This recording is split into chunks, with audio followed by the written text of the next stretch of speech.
नमस्कार. जय किसान PSM या YouTube चॅनलवरती आपल्या सर्व शेतकरी बांधवांचे आणि व्हिडिओ पाहत असणाऱ्या सर्व माझ्या बांधवांचे हार्दिक स्वागत आहे. आजच्या व्हिडिओमध्ये आपण शेतकऱ्यांना ऊस पिकामध्ये एक अत्यंत अशा आवश्यक आणि जे की दुर्लक्षित झालेलं आहे अशा एका अन्नद्रव्याबद्दल आपण सांगणार आहोत. तर या व्हिडिओमध्ये मी या पूर्ण अन्नद्रव्याची आपणास माहिती सांगणार आहे. तुम्ही जवळून पाहू शकता. आता थोडंसं उलटं केलेलं आहे त्यामुळे ते समजणार नाही, पण मी त्याची माहिती देणारच आहे. तर माझी सर्व शेतकरी बांधवांना अगदी नम्रपणे विनंती आहे की व्हिडिओ जर तुम्हाला आवडला, माहिती दिलेली, तर लाईक शेअर भरपूर शेतकऱ्यांपर्यंत पाठवा आणि चॅनलला जर नवीन असाल तर चॅनलला सबस्क्राईब करा. सर्वप्रथम मी आपल्याला ऊस पिकाबद्दल, ऊस पीक आपलं जर चांगलं ॲव्हरेज काढायचं असेल किंवा टनेज काढायचं असेल तर जमिनीच्या मशागतीबरोबरच NPK म्हणजे मुख्य अन्नघटक, दुय्यम अन्नघटक आणि सूक्ष्म अन्नघटक या सर्व अन्नघटकाची पिकाच्या वाढीसाठी अत्यंत आवश्यकता असते. जर याच्यामधलं काही गोष्ट जर कमी पडली तर हे पानावरती आपल्याला समजतं. मित्रांनो, हा खोडवा ऊस आहे. खोडवा ऊस तुम्ही पाहू शकता, मी तुम्हाला दाखवतो अजून. हा अतिशय उत्कृष्ट पद्धतीचा खोडवा ऊस आलेला आहे. मागच्या वर्षी मी या ऊसामध्ये एकरी 90 टन ॲव्हरेज घेतलं होतं. आता खोडवा असून सुद्धा हा अतिशय उत्कृष्ट ऊस आहे. तर सर्वप्रथम ज्याही अन्नद्रव्याबद्दल मी सांगणार आहे ते अन्नद्रव्याचं हे मी अर्धा किलोचं 500 ग्रामचं हे पॅकेट आहे. ऊस पिकासाठी खास आज मी व्हिडिओ बनवतो. तर ते अन्नद्रव्य कोणतं असेल तर ते अन्नद्रव्य सिलिकॉन आहे मित्रांनो. जसं नत्र, स्फुरद, पालाशे ऊस पिकाला आणि इतर कोणत्याही पिकाला आवश्यक असते, तसं सिलिकॉन हा घटक अत्यंत आवश्यक आहे, जो की दुर्लक्षित झालेला घटक आहे. तर अगदी थोडक्यात तुम्हाला अगदी समजेल अशा याच्यामध्ये मी तुम्हाला सांगणार आहे. तर सिलिकॉन वापरल्यामुळं आपल्या पिकाला काय फायदे होतात, तर जे आपलं खोड आहे ते खोड मजबूत होते मित्रांनो सिलिकॉनमुळे. जमिनीमध्ये ऑलरेडी सिलिकॉन असतो. जर तुमच्या जमिनीचा सेंद्रिय कर्ब चांगला असेल तर त्यामध्ये सिलिकॉनचं थोडंफार चांगलं प्रमाण राहतं. जर सेंद्रिय कर्ब खराब असेल किंवा जमीन नापीक असेल तर आपल्याला सिलिकॉन हे टाकावं लागतं मित्रांनो. किंवा हिरवळीची खते वगैरे हे जरी आपल्या ऊसाला जमिनीमध्ये जास्त असतील, म्हणजे कोंबडी खत असेल, शेणखत असेल, कंपोस्ट खत असेल, सिटी कंपोस्ट असेल, तरीसुद्धा सिलिकॉन मिळतं. पण वरून टाकायची गरज का लागते, तर आपल्या शेतीमध्ये सिलिकॉन कमी झालेलं आहे. आणि ऊस पीक हे असं आहे की ऊस पिकाला सिलिकॉन हे फार मोठ्या प्रमाणात शोषून घेतं. म्हणजे सिलिकॉनचा जर वापर कुठला पीक करत जास्त असेल तर ते ऊस पीक जास्त करते. तर पहिला उपयोग मी तुम्हाला काय सांगितलं की खोड मजबूत होते, ऊसाचं खोड मजबूत होते. दाखवतो मित्रांनो, लक्षात घ्या, खोडापासूनच सगळ्या गोष्टी होत असतात. खोड जर तुमचं मजबूत असेल तर ऊस पडत नाही, ऊस लोळत नाही. ऑटोमॅटिकली ऊस नाही पडला, ऊस नाही लोळला तर उंदीर लागत नाही.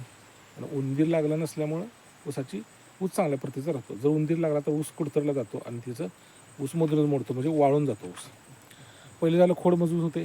दुसरं झालं पानावरती हिरवेगारपणा येतो.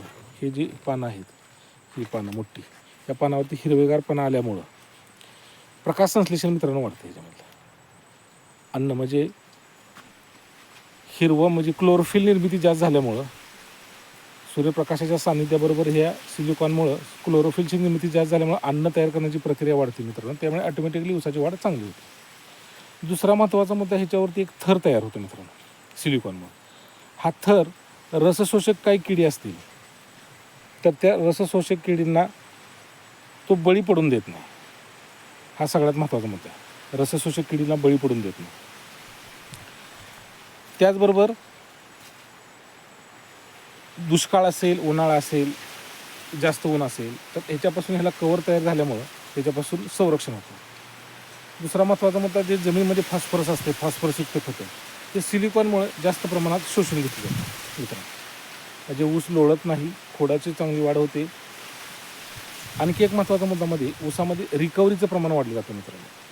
आणि 86-032 असेल, 265 असेल, जर त्या ऊसाला रिकव्हरी चांगली लागली तर कारखाना आपल्याला दरही चांगला देतो. म्हणजे तोही मुद्दा महत्त्वाचा आहे. रिकव्हरी जास्त लागली म्हणजे तुम्हाला फायदा पण आहे, कारण ऊस वजन पण देतो, कारण त्यामध्ये साखरेचं प्रमाण मित्रांनो जास्त वाढतं.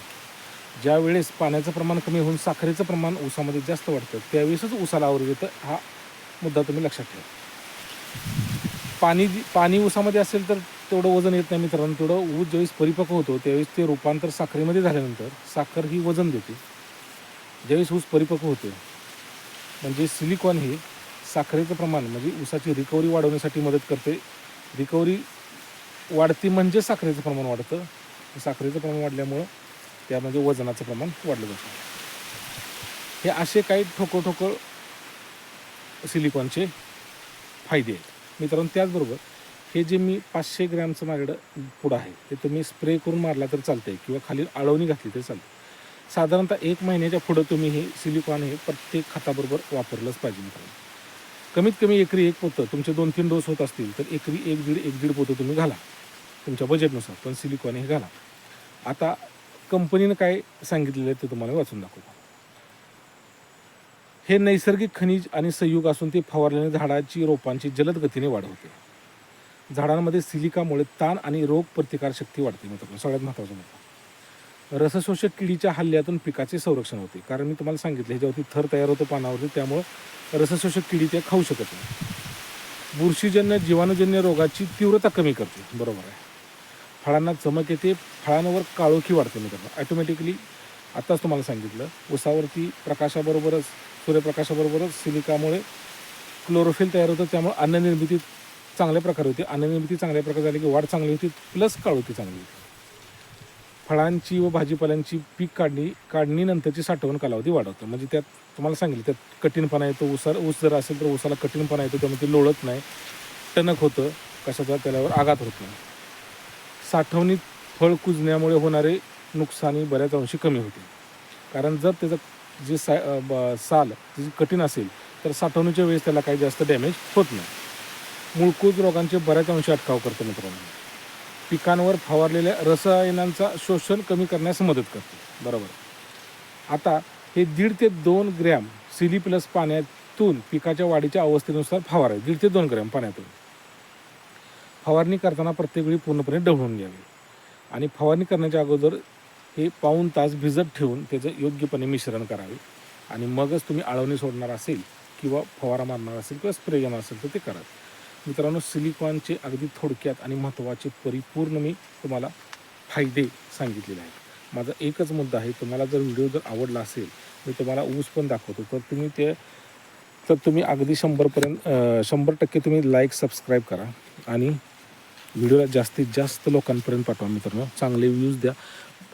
तुम्ही जर जास्तीत जास्त लोकांपर्यंत पाठवलं तर मला ही व्हिडिओ तयार करण्यासाठी ऊर्जा निर्माण होते मित्रांनो. हे तुम्ही पाहू शकता, हा खोडवा आहे.